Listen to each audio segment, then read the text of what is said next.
Out here in the town of Clay today with a driver you probably know pretty well if you've been going to the Oswego Speedway for quite some time. Well, that's how long Tim Snyder's been going there. 28 years he has been going to Oswego Speedway as a driver. 18, well, 18 as a driver, right? Or is it 28? 28 as a driver. That's right. It took you 18 years to get your first win.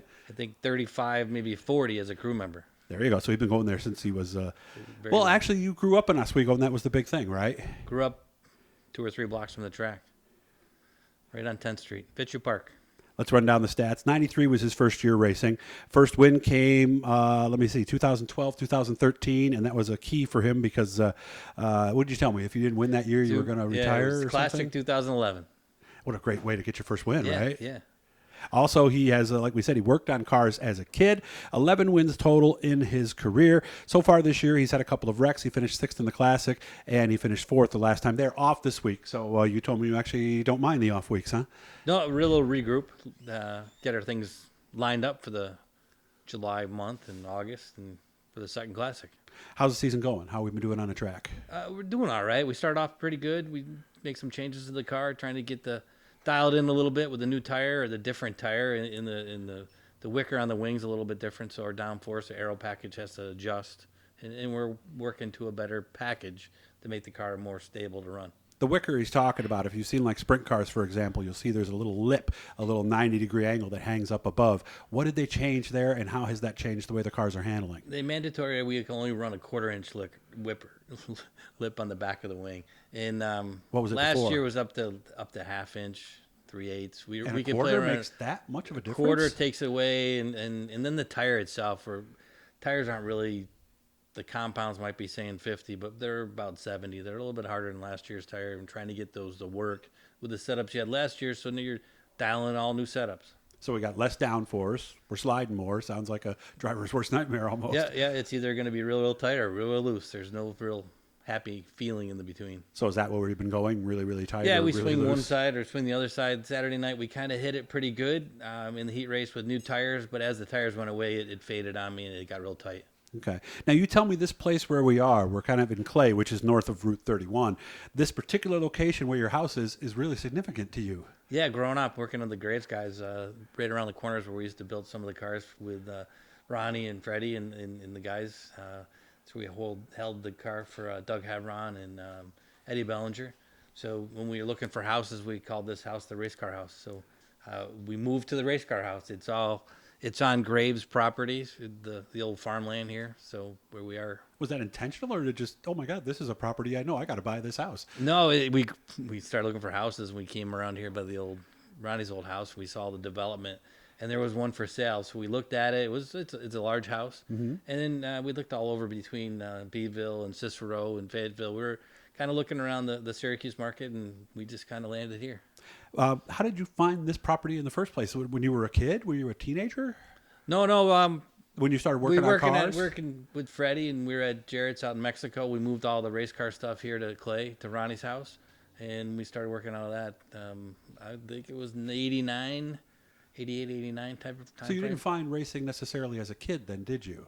Oh, I grew up at the track. Okay. My dad brought me to the track when we were little. We'd have every Saturday night a hot dog and chocolate milk, and I slept many Saturday nights in the grandstands while the feature was going on. So that sound and that track, is that kind of what makes it so special to you? Yeah, Oswego? it was always a goal.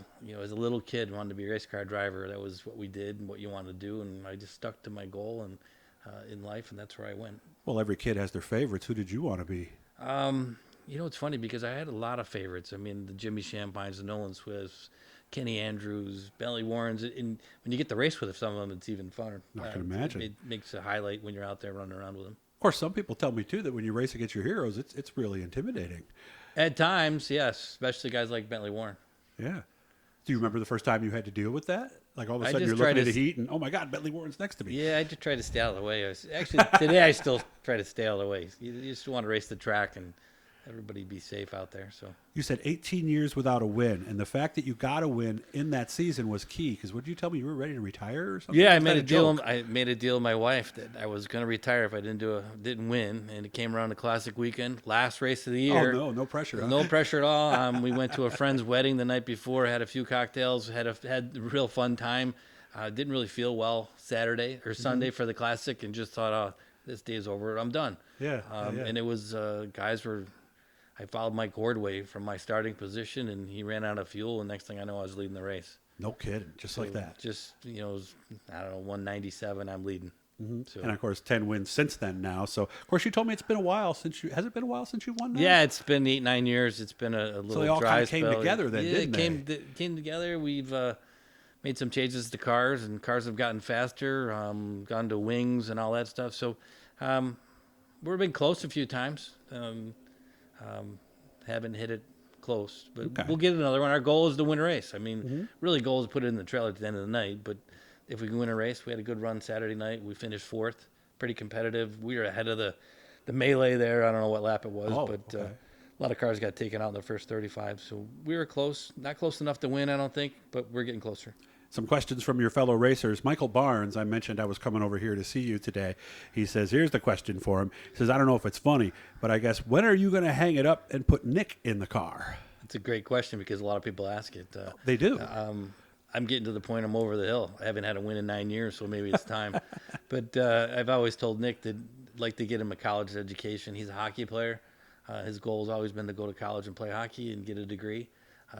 That was kind of my thing before I started racing, have a degree, make some money to pay for the racing deal. Gotcha. So kind of put him on the same pedestal that he's got to do that before he can get in the race car. Joey Payne, tattoos and all. He might be in the pool tonight, by the way, as we speak. He says, what was your favorite car over the years? He says, we all kind of have that one car that we loved. And he says, you've had a bunch.